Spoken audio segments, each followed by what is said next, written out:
All हमने last जो हमारा टॉपिक था वहाँ पर हमने स्टोमेटा ओपनिंग और क्लोजिंग के बारे में बात की थी, जहाँ पर हमने ये बात की थी कि ब्लू लाइट के लिए रिसेप्टर की तरह काम कर रहा था ज़ैंथोफिल और साथ साथ फोटोट्रॉपिन, और वो स्टोमेटा ओपनिंग या क्लोजिंग को रेगुलेट कर रहा था।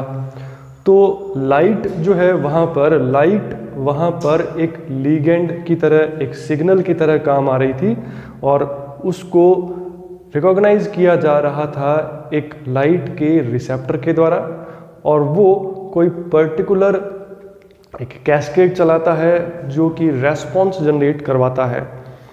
तो आज हमारा टॉपिक है बेसिकली सिग्नल फ्रॉम सनलाइट।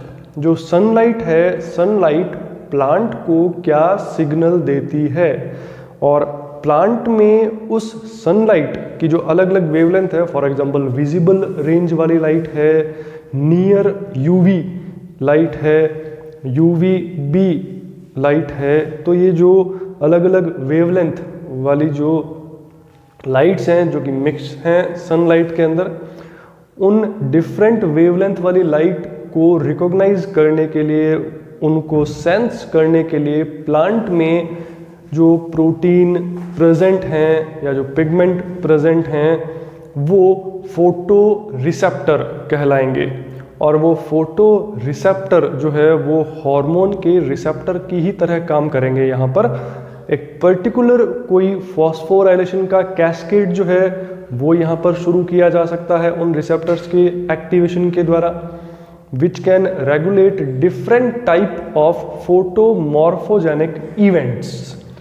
तो उनके बारे में हमें डिटेल से बात करनी है कि कौन कौन से रिसेप्टर्स हैं प्लांट के अंदर which can recognize a specific type of wavelength present in sunlight and shows a specific response। तो उन सभी के बारे में हमें डिटेल में जो है वो बात करनी है आज के लेक्चर में।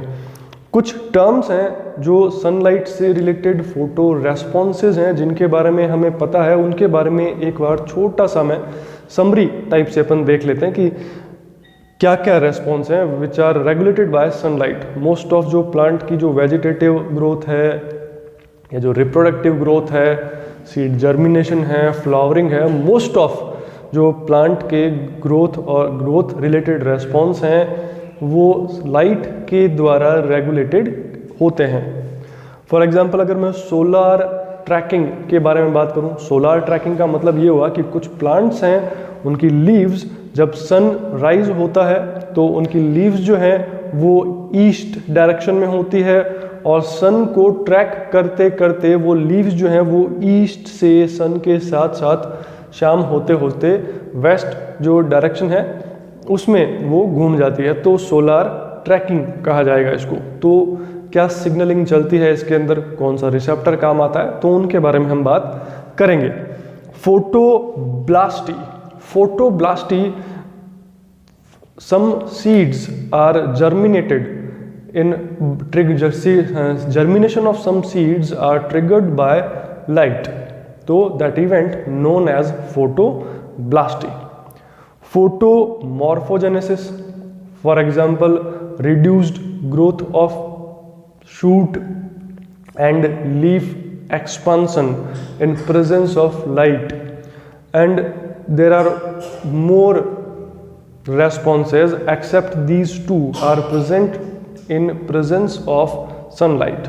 तो ये जो भी इवेंट्स हैं, शूट की ग्रोथ का कम हो जाना, लीफ का एक्सपांशन बढ़ जाना, सीड जर्मिनेशन, फ्लावरिंग, बहुत से जो फोटो मॉर्फोजेनिक इवेंट्स हैं, डी-इटियोलेशन जो हैं फोटो मॉर्फोजेनिक इवेंट हैं।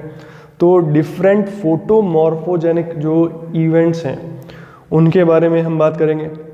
फोटोट्रॉपिज्म बेसिकली एक एक्सपेरिमेंट है जो सबने पढ़ा होगा इनिशियली साइंस जब हम पढ़ना शुरू करते हैं तब, कि एक बंद कमरे में कोई गमला है, उसको खिड़की के पास अगर रख दिया तो उसमें जो प्लांट है वो लाइट जहाँ से आ रही है उस लाइट की दिशा में वो घूम जाता है। तो फोटोट्रॉपिज्म, इसके बारे में हम बात करेंगे।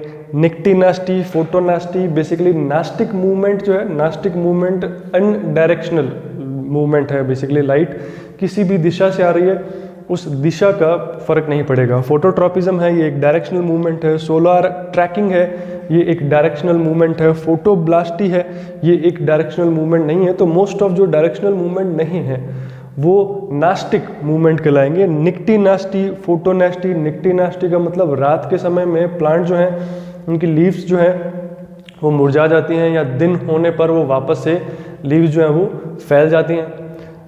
तो ये जो फोटोनेस्टी या निक्टिनेस्टी है, ये नेस्टिक मूवमेंट का एग्जाम्पल है। ये भी किसी न किसी लाइट परसेप्शन से रिलेटेड है।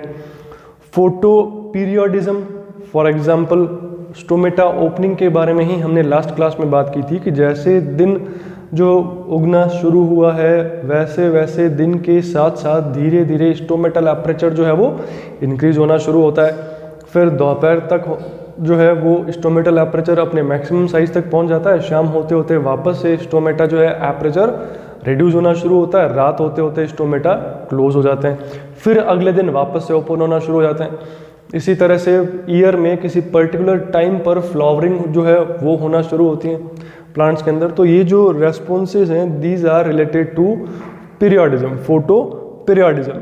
UV related response, for example कुछ प्लांट्स हैं उनमें यूवी के लिए सेंसर प्रेजेंट रहते हैं, यूवी बी के लिए सेंसर प्रेजेंट रहते हैं, जो कि फोटो डैमेज कॉज करती है प्लांट्स में, आरओएस प्रोडक्शन करना शुरू करती है। तो जिन प्लांट्स में ये यूवी रेस्पॉन्स के लिए रिसेप्टर प्रेजेंट होते हैं वो बेसिकली फिनोलेक्स, फ्लेवोनॉइड्स कंपाउंड जो हैं उनको बनाना शुरू कर देती हैं, जो कि प्लांट्स के लिए सनस्क्रीन की तरह काम करते हैं।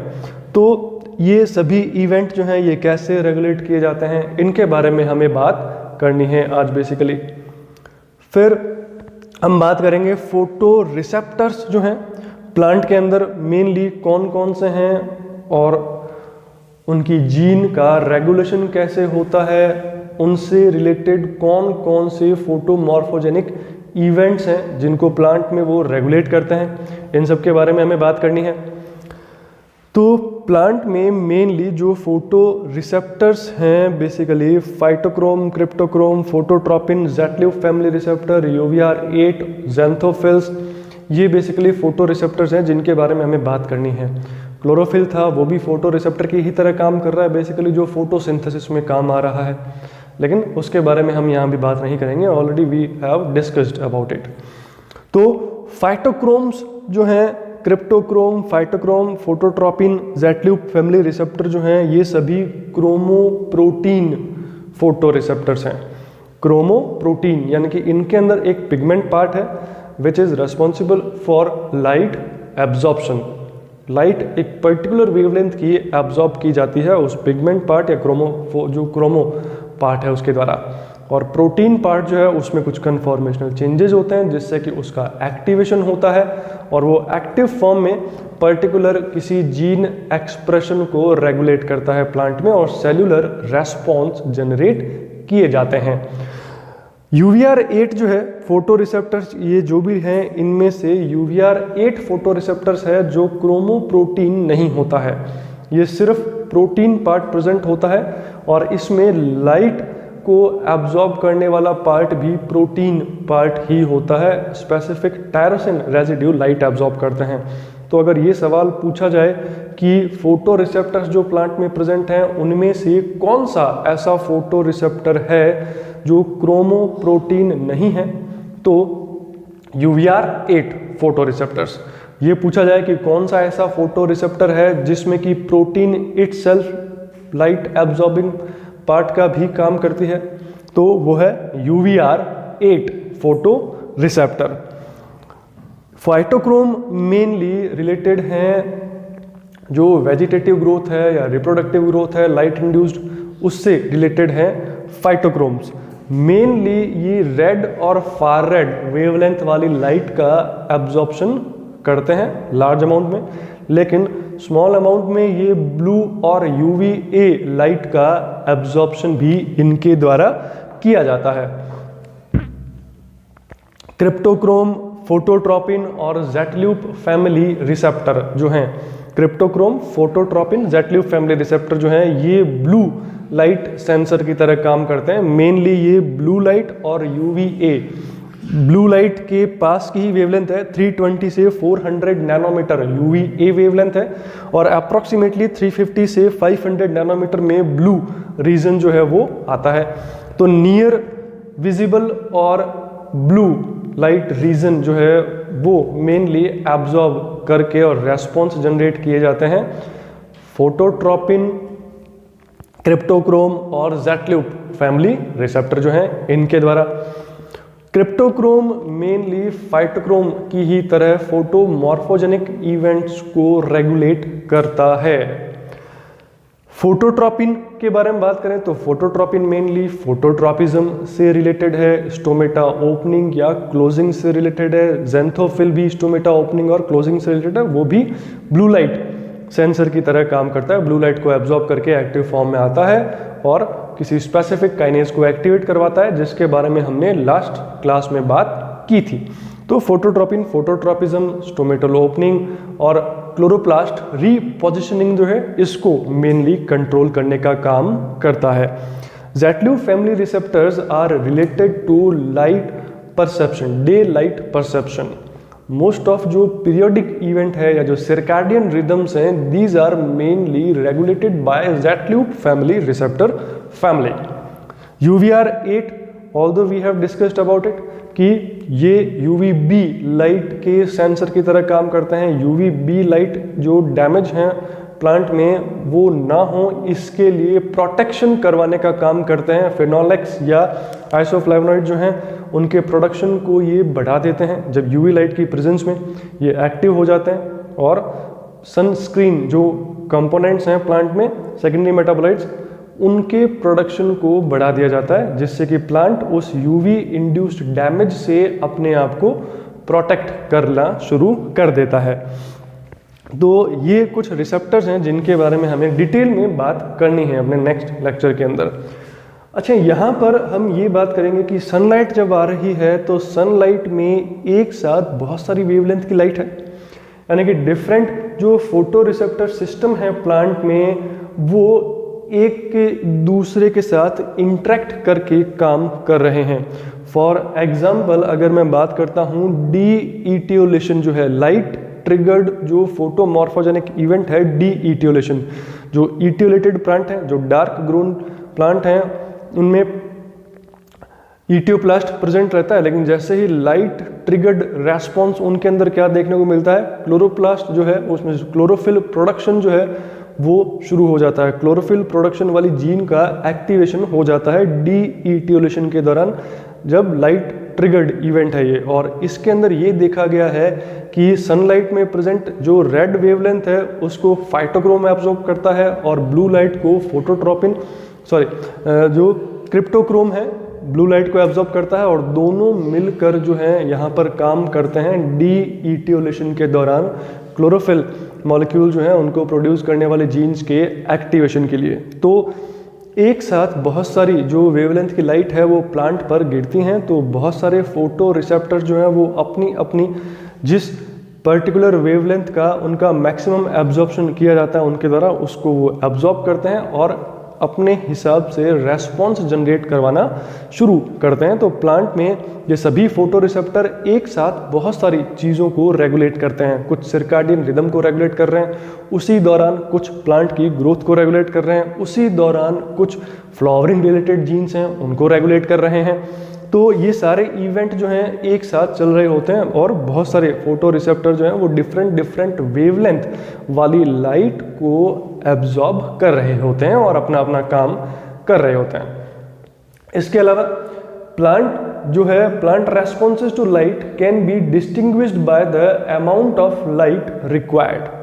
तो प्लांट जो रेस्पॉन्स जनरेट करवाता है डिफरेंट टाइप ऑफ जो फोटो रिसेप्टर्स के द्वारा जो मीडिएटेड होते हैं, इन रेस्पॉन्सेज को हम डिस्टिंग्विश कर सकते हैं। लाइट जो रिक्वायर्ड है इन रेस्पॉन्स को जनरेट करवाने के लिए, किसी पर्टिकुलर इवेंट के लिए जो रिक्वायर्ड लाइट है उसके आधार पर इसको डिफ्रेंशिएट किया जा सकता है। तो हम ये टर्म्स आगे काम में लेने वाले हैं, इसलिए मैं एक बार बता देता हूँ इनको कि फ्लुएंस के बारे में हम बात करेंगे। फ्लुएंस क्या है? तो फ्लुएंस बेसिकली मैं ये कह सकता हूँ कि जो किसी पर्टिकुलर सरफेस पर जो इंसिडेंट लाइट इम्पिंज की जा रही है, जो पर्टिकुलर लाइट किसी पड़ रही है किसी सरफेस पर, तो उसको हम फ्लुएंस कहेंगे। लाइट की एनर्जी को फोटॉन्स की अमाउंट के आधार पर मेज़र किया जाएगा। तो नंबर ऑफ फोटॉन्स जो हैं, number of photons per metre square किसी सरफेस पर गिर रहे हैं, तो वो बेसिकली फ्लुएंस को शो करेंगे वहाँ पर, उस पर्टिकुलर प्लेस पर। फ्लुएंस रेट, फ्लुएंस जो है इसको एक फॉर्मूला यहाँ पर दिया गया है, fluence rate into duration of irradiation, यानी कि जो लेंथ ऑफ एक्सपोजर टाइम कह सकता हूँ मैं। ड्यूरेशन ऑफ इररेडिएशन का मतलब length of exposure time. Fluence rate को मैं इररेडियंस भी कह सकता हूँ। फ्लुएंस रेट का मतलब ये हुआ कि किस दर से फोटोन जो है वो गिर रहे हैं, यानी कि लाइट की इंटेंसिटी पर डिपेंड करता है कि किस दर से फोटोन जो है वो गिर रहे हैं। और यहाँ पर फ्लुएंस से रिलेटेड जो रेस्पॉन्स होंगे, फ्लुएंस से रिलेटेड जो रेस्पॉन्स हैं वो एक पर्टिकुलर फोटोन की अमाउंट पर डिपेंड करते हैं और एक पर्टिकुलर एरिया पर एक फिक्स्ड अमाउंट ऑफ फोटोन जो है वो गिरने से रेस्पॉन्स जनरेट होंगे। अब यहाँ पर टाइम नहीं आ रहा है इसकी यूनिट के अंदर, मतलब वो फोटोन कितने समय में गिर रहे हैं उससे मतलब नहीं है। यहाँ पर एक सिंपल सा एग्जांपल से अपन इसको समझते हैं कि मान लो कोई रेस्पॉन्स जो है वो 100 फोटोन पर मीटर स्क्वायर पर गिरने से जो है एक पर्टिकुलर जो रिक्वायर्ड एनर्जी है फोटो रिसेप्टर्स को वो मिल गई। जो रिक्वायर्ड एनर्जी है रेस्पॉन्स जनरेट करवाने के लिए वो है 100 फोटॉन्स पर मीटर स्क्वायर में। अगर ये 100 फोटोन 10 सेकंड में मिल जाए तो रेस्पॉन्स जल्दी शुरू हो जाएगा। अगर ये 100 फोटोन मिलने में 25 सेकंड का समय लग गया तो रेस्पॉन्स शुरू होने में 25 सेकंड का समय लगेगा। मतलब फ्लुएंस रेट अगर ज़्यादा है, 100 फोटोन 10 सेकंड में मिल गए, मतलब फ्लुएंस रेट ज़्यादा है तो रेस्पॉन्स जो है वो जल्दी शुरू हो गया। तो फ्लुएंस रेट इंक्रीज करने पर जो रेस्पॉन्स जनरेट होने में लगने वाला समय है वो क्या हो गया, कम हो गया। फ्लुएंस रेट कम करने पर रेस्पॉन्स जनरेट होने में लगने वाला समय जो है वो इंक्रीज हो जाएगा। तो इसे कहा जाता है लॉ ऑफ रेसिप्रोसिटी। तो वो रेस्पॉन्स जो फ्लुएंस पर डिपेंड करते हैं वो लॉ ऑफ रेसिप्रोसिटी को फॉलो करते हैं। Those response which require a particular fluence to generate response will obey law of reciprocity। ये law of reciprocity क्या है, एक सिंपल सा रिलेशन है टाइम और फ्लुएंस के अंदर। दूसरे कुछ रेस्पॉन्स ऐसे होते हैं, some responses are sensitive not only to the total fluence but also to the irradiance। मतलब कुछ रेस्पॉन्स ऐसे हैं जो इररेडियंस पर डिपेंड करते हैं। इररेडियंस का मतलब क्या हुआ, फ्लुएंस रेट। इसका मतलब कि मान लो 10 माइक्रोमोल फोटोन की रिक्वायरमेंट है, 10 माइक्रोमोल पर मीटर स्क्वायर की रिक्वायरमेंट है किसी रेस्पॉन्स को जनरेट करवाने के लिए। 10 micromole per metre square photon, 10 micromole photon में जो एनर्जी है उस एनर्जी की रिक्वायरमेंट है किसी रेस्पॉन्स को जनरेट करवाने के लिए। लेकिन वो रेस्पॉन्स तभी जनरेट होगा जब वो फोटोन एक पर्टिकुलर टाइम में आए, मतलब माइक्रोमोल पर मीटर स्क्वायर पर सेकंड। तो यहाँ पर टाइम फिक्स हो गया, मतलब लॉ ऑफ रेसिप्रोसिटी यहाँ पर ओबे नहीं होगा। फोटोन की पर्टिकुलरली जो रिक्वायरमेंट है वो एक फिक्स टाइम के अंदर अगर फोटोन आएंगे तो ही वो रेस्पॉन्स जनरेट होगा, अदरवाइज वो रेस्पॉन्स जनरेट नहीं होगा। यानी कि लाइट की वेवलेंथ ही नहीं, एक फिक्स इंटेंसिटी भी यहाँ पर चाहिए, तब वो रेस्पॉन्स जनरेट होगा। तो इस तरह के जो रेस्पॉन्स हैं वो बेसिकली हम क्या करेंगे, इररेडियंस रेस्पॉन्स में उसको काउंट करेंगे। इररेडियंस रेस्पॉन्स जो होंगे वो लॉ ऑफ रेसिप्रोसिटी को फॉलो नहीं करेंगे। इसके अलावा हम एक और टर्म काम में लेंगे कि जो फ्लुएंस रेस्पॉन्स हैं वो रिवर्सिबिलिटी शो करते हैं। फाइटोक्रोम रिलेटेड रेस्पॉन्स में अपन बात करेंगे। रिवर्सिबिलिटी शो करते हैं, मतलब किसी पर्टिकुलर वेवलेंथ पर जो है फोटो रिसेप्टर एक्टिव हो गया और किसी दूसरी वेवलेंथ पर वो रिसेप्टर इनएक्टिव हो जाएगा, तो रेस्पॉन्स जनरेट होना बंद हो जाएगा। लेकिन ये जो रिवर्सिबिलिटी है ये एक पर्टिकुलर टाइम तक ही रहती है, उसके बाद ये रिवर्सिबिलिटी जो है ये इसका लॉस हो जाता है। तो वो पर्टिकुलर टाइम जिसके बाद लॉस ऑफ रिवर्सिबिलिटी हो जाता है वो टाइम कहलाएगा बेसिकली लैग टाइम। और उसके बाद रिवर्सिबिलिटी का लॉस हो गया, मतलब escape of reversibility is observed after lag time. तो ये कुछ टर्म्स हैं जिनके बारे में हमें बात करनी है। अब हम बात करना शुरू करते हैं। नेक्स्ट क्लास में फोटो रिसेप्टर्स के बारे में डिटेल में बात करना शुरू करते हैं। सबसे पहला जो हम पढ़ना शुरू करेंगे वो हम बात करेंगे फाइटोक्रोम के बारे में। Thank you.